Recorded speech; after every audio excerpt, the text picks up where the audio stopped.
मैं एक बार जगन्नाथपुरी गया था, आप भी गए होंगे। तो मैंने मंदिर के महंत को पूछा कि ये भगवान का प्रसाद, माने वहां दाल और चावल मिलता है प्रसाद के रूप में, वो मिट्टी की हांडी में क्यों बनाते हैं? तो उसने एक ही वाक्य कहा, मिट्टी पवित्र होती है। लेकिन वो जो नहीं कह पाया महंत, वो आपको मैं कहना चाहता हूं कि मिट्टी न सिर्फ पवित्र होती है, बल्कि मिट्टी सबसे ज्यादा वैज्ञानिक होती है। क्योंकि हमारा शरीर मिट्टी से बना है। हम जब मरते हैं ना और शरीर को जला देते हैं तो 20 ग्राम मिट्टी में बदल जाता है पूरा शरीर। और इस राख का मैंने विश्लेषण करवाया एक लेबोरेटरी में, तो उसमें कैल्शियम निकलता है, फास्फोरस निकलता है, आयरन निकलता है, जिंक निकलता है, सल्फर निकलता है, 18 माइक्रो न्यूट्रिएंट्स निकलते हैं मरे हुए आदमी की राख में। ये सब वही माइक्रो न्यूट्रिएंट्स हैं जो मिट्टी में है। तो वो महंत कहता है कि मिट्टी पवित्र है, इसलिए हम मिट्टी के बर्तन में ही दाल पकाते हैं, भगवान को पवित्र चीज ही देते हैं, अपवित्र चीज भगवान को नहीं दे सकते। वो बहुत वैज्ञानिक स्टेटमेंट है, बस इतना ही है कि वो उसको एक्सप्लेन नहीं कर सकता। अच्छा, मैं वो दाल ले आया और भुवनेश्वर लेके गया, पुरी से भुवनेश्वर। भुवनेश्वर में CSIR का एक लेबोरेटरी है, council of science and industrial research का लेबोरेटरी है, जिसको रीजनल रिसर्च लेबोरेटरी कहते हैं। तो वहां ले गया, कुछ वैज्ञानिकों से कहा ये दाल है, उन्होंने कहा हाँ हाँ ये पुरी की दाल है। मैंने कहा इसका विश्लेषण करना है, इस दाल में क्या है? तो उन्होंने कहा हमारे पास पूरे इंस्ट्रूमेंट नहीं है, हमारे पास जो जो चाहिए वो नहीं है, आप दिल्ली ले जाओ तो बेहतर है। तो मैंने कहा दिल्ली ले गया तो खराब तो नहीं होगी? उन्होंने कहा नहीं होगी, क्योंकि ये मिट्टी में बनी है। तो पहली बार मुझे समझ में आया मिट्टी में बनी है तो खराब नहीं होगी। तो मैं ले गया दिल्ली तक, सच में ले गया। और भुवनेश्वर से दिल्ली पहुंचने में आप जानते हैं करीब करीब 36 घंटे से ज्यादा लगता है। दिल्ली में दिया, कुछ वैज्ञानिकों ने उस पर काम किया और उनका जो रिजल्ट है, जो रिसर्च है, जो रिपोर्ट है, वो ये है कि इस दाल में एक भी माइक्रो न्यूट्रिएंट कम नहीं हुआ पकाने के बाद भी। तो प्रेशर कुकर की दाल को जब उन्होंने रिसर्च करके देखा तो उन्होंने कहा इसमें माइक्रो न्यूट्रिएंट्स बहुत ही कम है। मैं पूछा परसेंटेज वाइज बता दो, तो उन्होंने कहा अगर अरहर की दाल को मिट्टी की हांडी में पकाओ और 100% माइक्रो न्यूट्रिएंट्स हैं, तो कुकर में पकाने में 13% ही बचते हैं, 87% नष्ट हो गए। मैं पूछा कैसे नष्ट हुए? तो उन्होंने कहा ये जो प्रेशर पड़ा है ऊपर से और इसने दाल को पकने नहीं दिया, तोड़ दिया, मॉलिक्यूल्स टूट गए हैं, तो दाल तो बिखर गई है, पकी नहीं है, बिखर गई है, सॉफ्ट हो गई है। तो खाने में हमको ऐसा लग रहा है कि ये पका हुआ खा रहे हैं, लेकिन वास्तव में वो नहीं है। पके हुए से मतलब ये होता है कि जो माइक्रो न्यूट्रिएंट्स आपको कच्चे रूप में शरीर को उपयोग नहीं आते, उनको आप उपयोगी बना लें, इसको पका हुआ कहते हैं आयुर्वेद में। तो उन्होंने कहा कि ये मिट्टी की हांडी की दाल बहुत बहुत क्वालिटी में ऊंची है, बशर्ते कि आपके प्रेशर कुकर की। और दूसरी बात तो आप सभी जानते हैं, वो मुझे सिर्फ रिपीट करनी है कि मिट्टी की हांडी की बनाई हुई दाल को खा लीजिए तो जो उसका स्वाद है वो जिंदगी भर नहीं भूलेंगे आप। इसका मतलब क्या है? भारत में चिकित्सा का और शास्त्र पाक कला का ऐसा विज्ञान विकसित हुआ है जहां क्वालिटी भी मेंटेन रहेगी और स्वाद भी मेंटेन रहेगा। तब मैंने गांव गांव घूमता रहता हूं तो पूछना शुरू किया, तो बोलते हैं लोग कि ज्यादा नहीं, 30-40 साल पहले सब घर में मिट्टी की हांडी की दाल थी। मेरी दादी को पूछा तो दादी कहती है कि हम तो जिंदगी भर मिट्टी की दाल ही खाते रहे। तब मेरे समझ में आया कि मेरी दादी को डायबिटीज क्यों नहीं हुआ। तब मुझे समझ में आया उसको घुटने का दर्द क्यों नहीं हुआ। तब मुझे समझ में आया उसके 3200 दांत मरने के दिन तक सुरक्षित थे, क्योंकि हमने उसका अंतिम संस्कार किया। अगले दिन जब राखी लेने गए तो सारे दांत उसके 32 के 32 निकले। तब मेरे समझ में आया कि 94 साल की उम्र तक मरते समय चश्मा क्यों नहीं लगा उसकी आंखों पे, और जीवन के आखिरी दिन तक अपने कपड़े खुद अपने हाथ से धोते हुए मरी थी। ये कारण है कि शरीर को आवश्यक माइक्रो न्यूट्रिएंट्स की पूर्ति अगर नियमित रूप से होती रहे तो आपका शरीर ज्यादा दिनों तक बिना किसी दूसरे की मदद के काम करता है। तो माइक्रो न्यूट्रिएंट्स पूरा सप्लाई मिला दाल में, जो खाई थी उसने मिट्टी की हांडी में पका पका के। और न सिर्फ दाल पकाती थी वो मिट्टी की हांडी में, बल्कि दूध भी मिट्टी की हांडी में पकाती थी। घी भी मिट्टी की हांडी से ही निकालती थी, दही का मट्ठा भी मिट्टी की हांडी में ही बनता था। अब मेरे समझ में आया कि हजारों साल से मिट्टी के बर्तन क्यों इस देश में आए। हम भी एल्यूमिनियम बना सकते थे।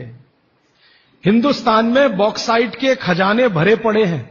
कर्नाटक बहुत बड़ा भंडार, तमिलनाडु, आंध्र प्रदेश बॉक्साइट के बड़े भंडार हैं। हम भी बना सकते थे, अगर बॉक्साइट है तो एल्यूमिनियम बनाना कोई मुश्किल काम नहीं है, लेकिन हमने नहीं बनाया क्योंकि उसकी जरूरत नहीं थी। इसलिए कुम्हारों की एक पूरी की पूरी जमात इस देश में खड़ी की गई कि तुमको भैया मिट्टी के ही बर्तन बनाने हैं। माने तुमसे बड़ा वैज्ञानिक कौन। अब ये कुम्हार जो इतने बड़े वैज्ञानिक हैं इस देश के, जो मिट्टी के बर्तन बनाकर हजारों साल से दे रहे हैं हमारे स्वास्थ्य की रक्षा करने के लिए, हमने उनको नीची जाति बना दिया। हम कैसे मूर्ख लोग, ये ऊंचा नीचा हमने डाल दिया इस देश में, इसी ने देश का सत्यानाश कर दिया। अगर प्रेशर कुकर की कंपनी जो बना रही है प्रेशर कुकर वो ऊंचा आदमी है, तो ये कुम्हार नीचा कैसे हो गया। जो सबसे बड़ा वैज्ञानिक काम कर रहा है, मिट्टी के बर्तन बना बनाकर आपके माइक्रो न्यूट्रिएंट्स को, आपके सूक्ष्म पोषक तत्वों को कम नहीं होने देने के लिए मिट्टी का सिलेक्शन करता है। वो आपको मालूम है, हर एक मिट्टी से बर्तन नहीं बनते। एक खास तरह की मिट्टी है वही बर्तन बनाने में काम आती है, और एक खास तरह की मिट्टी है जो हांडी बनाती है, दूसरे खास तरह की मिट्टी इसमें कुल्हड़ बनता है, तीसरे खास तरह की मिट्टी में कुछ और बनता है। ये मिट्टी को पहचानना कि इसमें कैल्शियम ज्यादा, इसमें मैग्नीशियम ज्यादा, इसलिए हांडी इससे बनाओ, और इसमें कैल्शियम मैग्नीशियम कम है इसलिए इसका कुल्हड़ बनाओ, ये तो बहुत बहुत बारीक और विज्ञान का काम है। ये सब कुम्हार कर रहे हैं, हजारों साल से कर रहे हैं, बिना किसी यूनिवर्सिटी में पढ़े हुए कर रहे हैं। तो हमें तो वंदन करना चाहिए, उनके सामने नतमस्तक होना चाहिए। कितने महान लोग हैं। दुर्भाग्य से सरकार की कैटेगरी में वो बैकवर्ड क्लास में आते हैं। और सबसे मजे की बात कि ये हांडी जब खत्म होगी, माने इसकी लाइफ पूरी हो जाएगी, तो ये हांडी फिर मिट्टी में मिल जाएगी और फिर वही मिट्टी से हांडी बन जाएगी। दुनिया में ऐसी कोई वस्तु नहीं है। प्रेशर कुकर के बारे में तो नहीं कह सकते आप, बायोडिग्रेडेबल है। तो आप भी कर लीजिए ये काम, प्रेशर कुकर निकालिए, मिट्टी की हांडी ले आइए।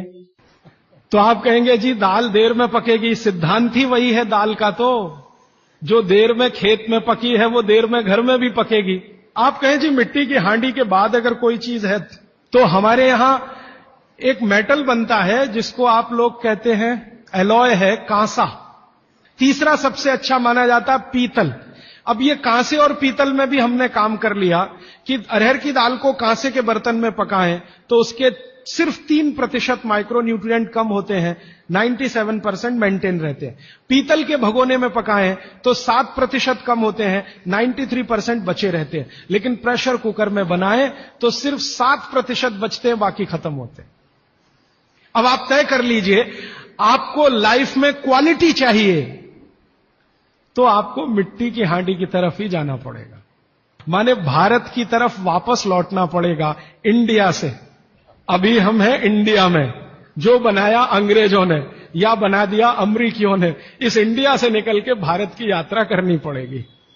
और मैंने पिछले 1-2 वर्षों में ये बातें गांव गांव में कहना शुरू किया है, तो इसका परिणाम पता है क्या, कि कुम्हारों की इज्जत बढ़ गई है गांव में।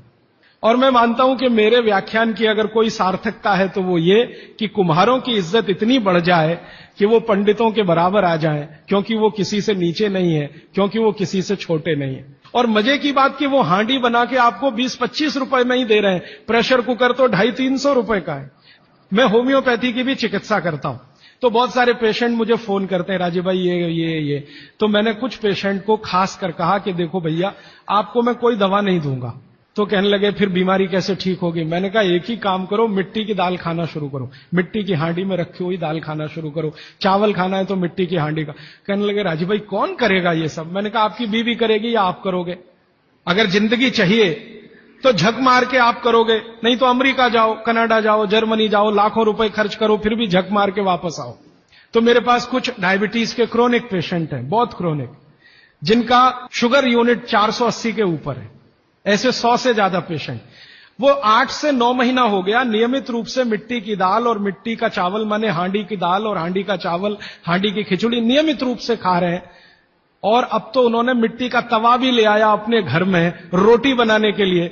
बाजरे की रोटी बहुत अच्छी बनती है इस मिट्टी के तवे पे, तो रोटी भी उसी की खा रहे हैं। 8 महीने के बाद सबका शुगर टेस्ट किया है तो 480 यूनिट वाला अभी 180 यूनिट पे है, बिना किसी मेडिसिन के, बिना किसी इंजेक्शन के, बिना किसी टॉनिक के।